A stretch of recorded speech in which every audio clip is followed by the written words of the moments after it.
Hi, I'm Heather McLean from the Alliance Against the Northern Pass, and today I'm up in Columbia, New Hampshire, that is way north, with Bob Baker, who is an opposition member against the Northern Pass, and he's also an attorney, and he has been involved in this fight since day one. And we're going to start by talking to him about what he did in his community to affect the outcome of the possible route of this project. Well, Heather, I don't know if anything that we did actually affected it.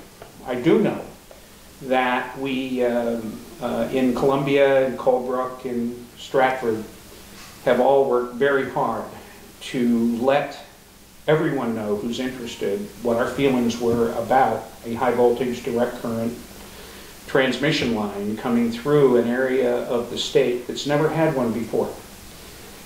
In fact, the scenery here and the environment that we live in attracts us, causes us to want to live here, causes families want to stay here and let their children have the beauty of this environment unmolested by power lines. What we did was we organized as a neighborhood.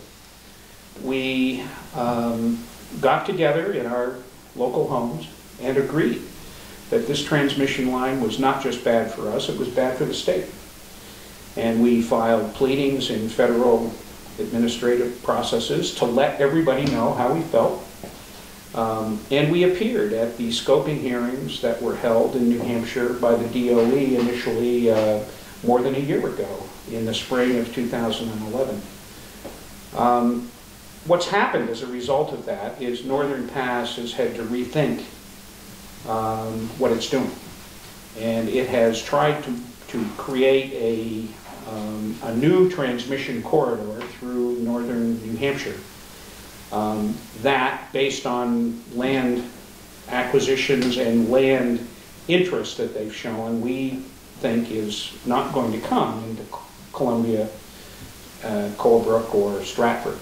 Unfortunately for our neighbors, they are trying to create a new corridor in Clarksville and Stewartstown, all the way up to Dixville. So the only successful organization that I feel we can do is to oppose the construction of this transmission line in northern Coos, period. It's not a situation where I want to see community versus community or neighbor against neighbor. That's the situation Northern Pass would like to have us live with. Right. And they want us to believe that it's inevitable, but it's not. And I want people to understand that it's only inevitable if you give up. If you stop your truthful observations about what they're trying to do and your critical examination of what they say in connection with their attempt to convince us all that this would be good for us. It's not good for us. So what's different about this area is that there is not an existing road. They wanted to create one. So they've been coming in and they've been trying to buy up land to create the 40 miles of new row to house the possible Northern Pass project. And what is different about what happened here in Columbia is that the organization of you as a group and the unitedness of you as a group within these towns had such a powerful effect that it couldn't be, they couldn't come in and buy the land that they wanted to here. So they've had to possibly reroute. I mean, the original route was going to go right through here, right? That's true. So there probably was an effect of what your communities did. And what they've done is maybe go into these other communities and they blindside the people and they sort of go in and they... Right. Instead of pre-announcing the route that they want, Right. they have gone and they've tried to purchase a route that they can get, but they do it secretly. They make the landowners they're talking with sign confidentiality agreements. And they have all kinds of other ways and means of pursuing an acquisition program that is, frankly, a secret effort on their part that can only be revealed if people are willing to talk about it or when the land transactions are actually recorded. And that is a major difference. The other major difference is the House Bill 648 prevents them from taking our land for this project as it's designed. And so they no longer have the use of and the threat of eminent domain. So they've tried to find people who will agree to sell for a great deal of money. And when they run into resistance, they have set family member against family member, neighbor against neighbor, and they have actually purchased a number of properties up here in Clarksville and Stewartstown and Pittsburgh, which they are trying to string together. The good news is that they haven't negotiated with everybody they need. So I think give our viewers an example of the kind of tactics that they are using to buy the land, pitting neighbors against neighbors. Well, in one case that I've been told about, they needed a very important piece of land that was owned by someone who lives out of state, who did not want the transmission line on their property. And they were contacted by Northern Pass repeatedly with attempts to purchase that land. When it became clear to the Northern Pass land agents that this out-of-state party was not going to sell, they went to abutting neighbors whose land could be used but would require an extra mile or so of transmission line. And they put contracts in front of them and asked those people to fill in whatever you want for your property. Whatever you think it's worth, just put it in and we'll see if we're willing to buy at that price. And then they also gave them upfront a certain amount of money? Right, they would give them a deposit, a substantial amount, that was non-refundable as the carrot. But the reality is, they did not want to close those transactions, and they knew that. They were going to use those transactions to convince the party, the out-of-state party who was opposed, to give them a contract to acquire their land, or at least a right-of-way across their land, using the contracts that they negotiated with the neighbors as leverage to convince that person that they were going to have to live with the power lines anyway, and they may as well take the money. Right. And also by telling them, perhaps truthfully, that the route across that person's land was a better route for the neighborhood. Right. So yes, they will pit neighbor against neighbor. They'll pit family member against family member. I'm also aware of situations where the land agents have tried to convince relatives of holdout landowners to approach them with offers, and offers of payments to the relatives if they could produce a result. Okay. So these are not necessarily illegal activities, but these certainly do pit neighbor against neighbor and family member against family member. So what they say when they go to the press or to other media outlets is they say, we're doing great in the North Country. Landowners are really cooperating with us. And this is the way that they get them to cooperate. Well, yes, and through the payment of monies that are substantially more than the land would otherwise go for. In fact, sometimes 5 or 10 times more. So the individual landowners who do sell will have an economic reason. They have an economic incentive to sell. But at the same time, most of those landowners, many of them, live out of state or out of area. The landowners who are still resisting, some of them, are local. They've been here for generations. And they are perhaps the ones in need of the money the most. Right. But they value the land. They say that their roots are deeper than the pockets of Northern Pass. And there are still people in that category. And when Northern Pass says that they're making progress, I can't disagree with that. Right. They dribble purchases in now and then. You can see them in the land records. But I also know that there are people that they're still negotiating with, and there are people whose land they need who refuse to negotiate with them. And when they talk, they don't talk about those situations. They simply say, well, we almost have it together. Right. They said last summer that they were going to announce a route in September of 2011. That didn't happen.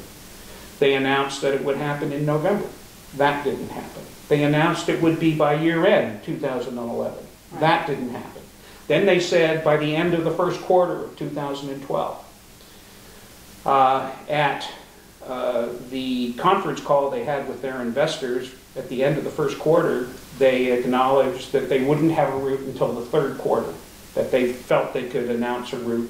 In fact, they were certain they would announce a route in August. Well, it's the middle of August. Will they announce a route in August? They can announce a route any time. They may not have it, though. And that's the point. They want everybody to believe that they have a route, and it's just a matter of whether Mrs. X is going to get the money or it's Mr. Y next door. And that isn't the case. There are certain properties they have to have that they don't have. Okay, that's important, these certain routes. So from what I understand also is because they've been negotiating in the way that they've been negotiating with some people resisting and some people giving in, is they've created sort of a zigzag route that's added on approximately 10 miles? I would guess, and I have not measured it, that the route they're trying to get now, which goes east through Clarksville and then south and east through Stewartstown to Dixville, will ultimately add approximately 10 miles to the original route. It will go through more remote areas, but it will also go through some of the most beautiful, scenic countryside that we have if this thing is built. But we're a long way from that happening. Not a single permit that they need has been obtained. And the permitting process has been frozen for over a year now, while they try to put together this route. And of course, northern Coos County, the first 40 or 50 miles, whatever it is just the beginning of their problems. If they think they have a route up here, wait until they get to the White Mountain National Forest. Wait until they get down below where people live on an existing transmission corridor that they admit is not wide enough. Mm-hmm. This is where we run into, even if they get a route, they have several other hurdles to go through, one being the White Mountain National Forest. Well, right, and they do not have a right-of-way through the White Mountain National Forest. So explain what that involves and what the chances are of them getting permitted through the White Mountain National Forest. Well, I can't speak to the chances. I'm not an expert. Okay. But I can speak to the process. They need to get the permission of the National Forest Service to add a huge new transmission line to a way too narrow corridor through the White Mountain National Forest that the Forest Service has previously said should not exist. There have been many attempts to get the existing transmission line, I shouldn't say many, there have been attempts to get the existing transmission line removed from the White Mountain National Forest or put underground. Adding to that, by doubling the height of the towers or more, by increasing it from one transmission line to two, regardless of how they propose to do that, is going to be a huge new impact on the White Mountain National Forest. The process that they have to go through is they need to get a permit. And the permit that exists is a temporary permit to PSNH to have one transmission line. The Northern Pass folks do not have a permit. They filed an application. Okay. And that sits waiting for them to finalize the process that would get them further down the road in the Department of Energy hearings and the environmental impact study, the full-blown environmental impact study that has to be done once a route is designated. So we're still at the same place we were 2 years ago on this project. They're 2 years behind. They say it's just a year, Right. but it's really 2 years. Okay. And I believe that the process of getting a permit through the White Mountain National Forest is going to raise the hackles of many, many people beyond Coos County. Right. It's going to upset the people who use the White Mountain National Forest, many of whom are members of the Appalachian Mountain Club. The Sierra Club is interested, but more importantly, folks from Massachusetts, Connecticut, the East Coast, those who walk the Appalachian Trail, they're all going to be impacted if this thing were ever permitted. And our government agencies and regulators and bureaucrats who are going to be ruling on this have to take all that into consideration. There's very detailed studies that would have to be done. Yes, and from what I understand, they would have to widen that right away in many different spots, and they would have to consolidate the route right now, or the poles that they have on there right now, into a monopole. Well, that would be higher than what it is right now. The application that they filed, the permit application to go through the White Mountain National Forest, and I'll talk about that because that's different. They say you don't have to widen the right of way. They just need huge. Two sets of huge new towers. Right. And of course that would change the character of that right of way dramatically. That's more than 135. They're talking like upwards. It would have to be like over 150 feet or so. Well, again, I'd have to look at the background papers, but I know it's 135 feet or more that they need on these towers. Yeah. And I suspect more because it's so narrow. Mm-hmm. But beyond the White Mountain National Forest, on the existing right-of-way from Groveton down to the White Mountain National Forest, and then from the White Mountain National Forest on down to Franklin on their existing route, they have stated on their website that they need to widen the corridor. Okay. And that will involve negotiations with landowners, trying to break up neighborhoods, the same sorts of tactics that the land agents have used up here. And they'll come into a neighborhood and they'll say to someone that they figure is a good target to start with, they'll say, look, we have to build our towers very high on the existing right-of-way, unless you agree to give us more land. And by the way, that only works if your neighbors also agree. So we will take your left arm unless you agree to have us take your right leg. That's the choice they give. Yeah. And either higher towers or more land. Right. And they've already started to talk about that. It's already referenced in nuanced ways in their Dear Landowner letters that they send out. And so those of you down below, if they ever do announce a route up here,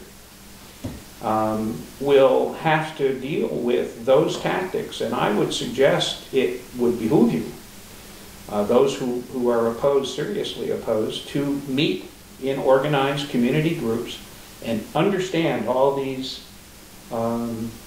approaches. You can call them tactics.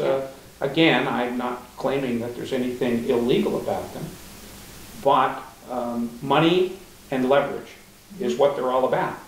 And if you don't meet money and leverage with firm community resistance, money and leverage is going to work to your disadvantage.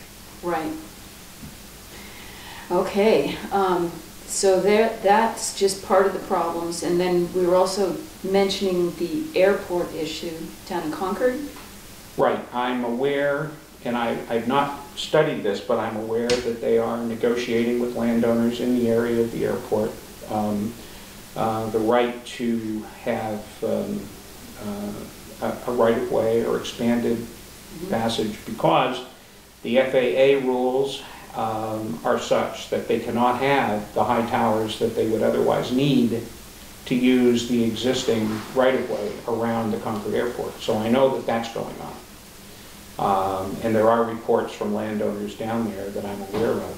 I haven't spoken to them directly, but I've heard about them, who are being approached and asked to sign agreements. Agreements that Northern Pass may or may not intend to close. That's something else people need to be aware of. Just because they agree to pay you $500,000 doesn't mean you'll ever see it. These agreements that they put in front of you will have a fixed fee payment up front, but they will provide that they do not have to close the transaction as long as they're willing to walk away from their down payment. So you may think you've got $500,000 or $1 million to spend because Northern Pass needs your land, and you may find out 6 months later They're not buying. that they're not buying. So don't spend the money just because they say they'll pay it to you. Right, okay. It's all very interesting talk, and I think right now where it stands, from what you can tell, there's probably, in your own best estimate, not going to be an announcement of a route this August. Well, like I said, it's one thing to announce it, it's another to have it. Okay. So I believe they can announce a route anytime they want. They may not have the underlying land, but they can announce it. that's legal?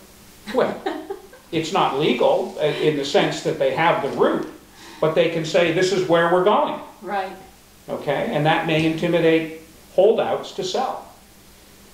But if they don't have the land that they need for the route, they're also going to have to disclose that. okay. And I believe, my best estimate at this point is that their claim that they will announce a route in August or even September or even October Okay, is just another claim, okay. because they won't have the underlying land that they need based on my information about what landowners in Coos County, the remaining holdouts, are doing. Excellent. Okay, that's great information. Now, another question that always comes to my mind, because we know they have very deep pockets, is that if they are not successful in securing this exact route through the North Country very soon, do you see any other ways that they will try to get around in another route? Do you think they would try to go through Vermont? Do you think they would? They wouldn't. I don't see them necessarily abandoning the project, do you? Well, I don't see Northeast Utilities ever abandoning a project that would put $68 million a year in their pocket for the indefinite future. Mm-hmm. I don't see that ever happening because they have no downside, Right. especially if someone else is underwriting it. Now, I don't know if that's the case for sure, but I think that Hydro-Quebec is going to pay, has agreed to pay all of their expenses. That's based on my examination of some documents that they filed with the Federal Energy Regulatory Commission. But those are agreements that can be broken. Hydro-Quebec doesn't have to use Northeast Utilities to negotiate other corridors that may be more responsible environmentally than the one Northeast Utilities is proposing through Northern Pass. Hydro-Quebec doesn't even have to continue this project if they decide they have another marketplace for their energy, or if they decide to slow down their devastating consumption of boreal forest in northern Quebec and eastern Quebec, which is what has to be done in order for this kind of power to find its way into this marketplace. And by the way, it's expensive power. We have cheaper power than we can produce here in the States. That's right. That is always on my mind. The ultimate consequence of building these dams that they claim is clean energy is, I guess I don't understand how they can get away with that. Sort of like nuclear energy is green with all of the horrible waste that they can't get rid of. Right. Well, when these hydro dams were originally conceived and built, especially up in the James Bay area, they were capable of producing very low-cost power because the construction that had to be done to get the desired size reservoirs and the generating equipment were highly, highly competitive. They could produce power at a lower price. The most recent project along the Romaine River, I understand that the cost of production of that power is going to be 10 or 11 cents a kilowatt hour. Hydro-Quebec claims it will be less, but even their claims do not do well against the cost of producing and generating power here in our biomass and our gas, shale gas production facilities that are easily built near communities that need the power, and therefore we don't need these huge long transmission lines. But beyond that, the investment return that we get for energy efficiency and energy conservation per kilowatt hour is greater on conservation than it is for construction of these huge transmission lines. And Northeast Utilities has no way of making money the way they do on the build out of transmission lines. They can't make the comparable return by encouraging and building out infrastructure that will allow energy efficiency and conservation to mature. So their incentives are to build more and more transmission lines. Right. When the world of energy on an efficiency basis demands more investment in efficiency and conservation. So all of those things, together with the brand new marketplace that we have with shale gas, have operated to make Hydro-Quebec and its proposals for New England really not very economical. Somebody's going to have to subsidize it. That's, okay, that was one of my questions. Would it be Canada subsidizing the power? Well, it's possible that Canadian ratepayers could be asked to subsidize the power. It's possible. It's also possible that Northeast Utilities will try to convince the New Hampshire legislature and the Massachusetts legislature and the Connecticut legislature to allow big hydro to qualify as renewable energy. Yes. That would be eligible for subsidies. There you go. That's it. That's what Vermont just did. Well, Vermont has a different renewable philosophy, and they are very, very much indebted to Canada with respect to its consumption, their consumption of power now. They have contracts for the purchase of power from Quebec. Okay. That makes sense. That was my concern, is that New Hampshire would follow suit in our state government.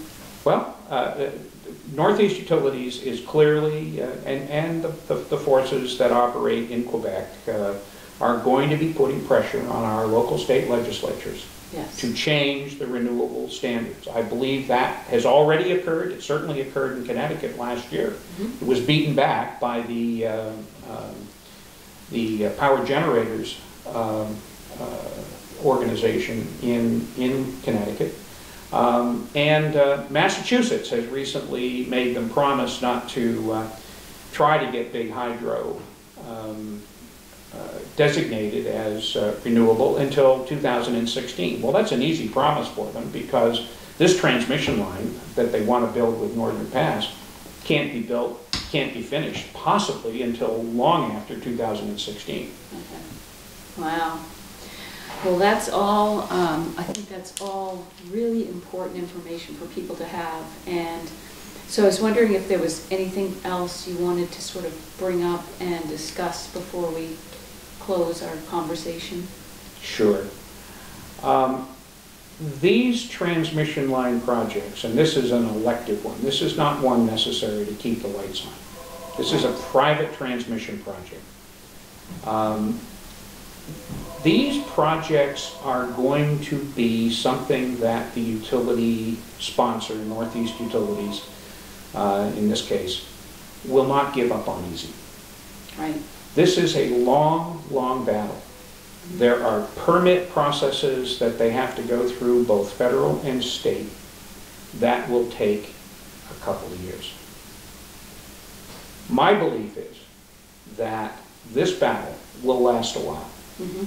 But my belief is that if we stay with it, we continue to fight, we continue to critically examine the claims that are made by the proponents of these transmission lines, in this case Northern Pass. If we critically examine those, shed light on them, continue our opposition, continue to work to bring out the truth, they can be defeated. There's evidence of that. In the mid-Atlantic region of the country, which is designated by the Department of Energy as a national congestion corridor, mm-hmm. with very severe demands for transmission capacity. There has been an ongoing battle for years for 2 transmission lines,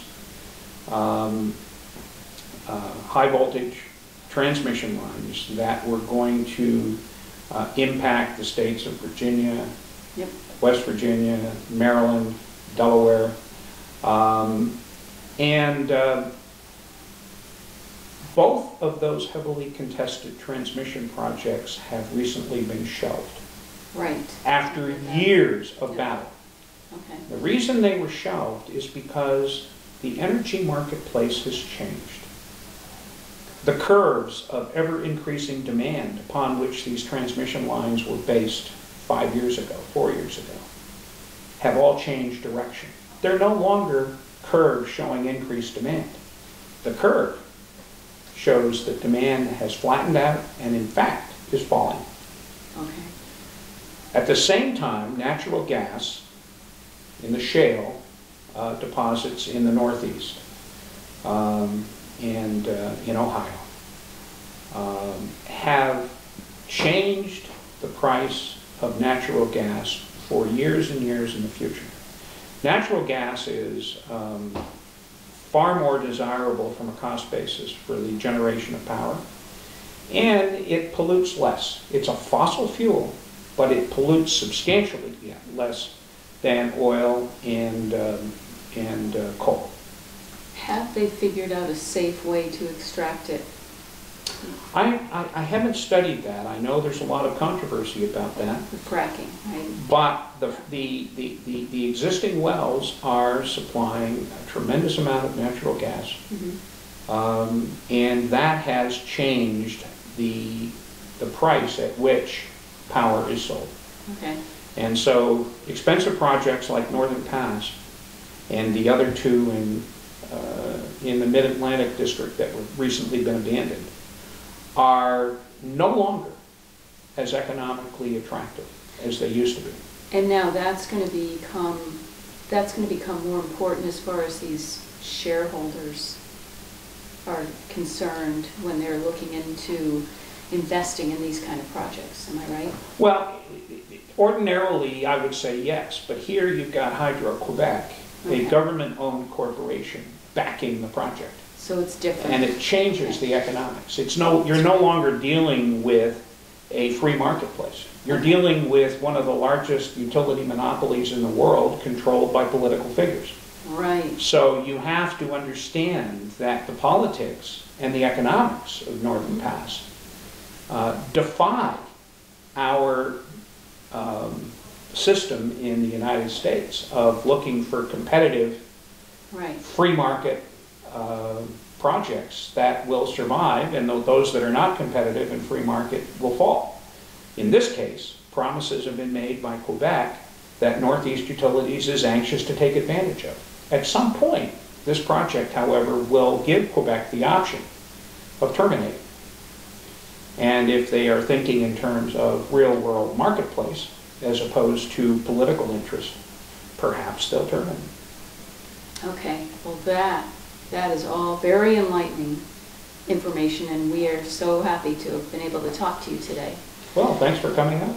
Yeah, and I've really enjoyed the view of your house, and to look over in that direction and not have to see power lines has got to be a big blessing. Well, let's put it this way. The North Country does not need these transmission lines. We need just the opposite. We need to continue our tourism and attractiveness, both to tourism and second home builders, retirees, and others who want to live in this gorgeous environment. That's right. But beyond that, the state of New Hampshire and New England do not need this power. That's and right. there's no rational basis for this power other than the incentives that have been offered by a foreign government-controlled corporation to folks in Hartford and Boston who are interested in making money, and they don't care about our environment. There you go. And now, if you are a landowner and you're faced with the Northern Pass possibly coming through your land, use some of the information that Bob has shared with us today and get together with a community of people and make sure that you guys are all in line with each other and all on the same page with the same goal to keep the Northern Pass out. And you just might be as successful as they have been up in this area. So thank you, Bob. And we'll hopefully come back and have an update at some point soon. Well, I'll be happy to have you. Thank you. Thank you.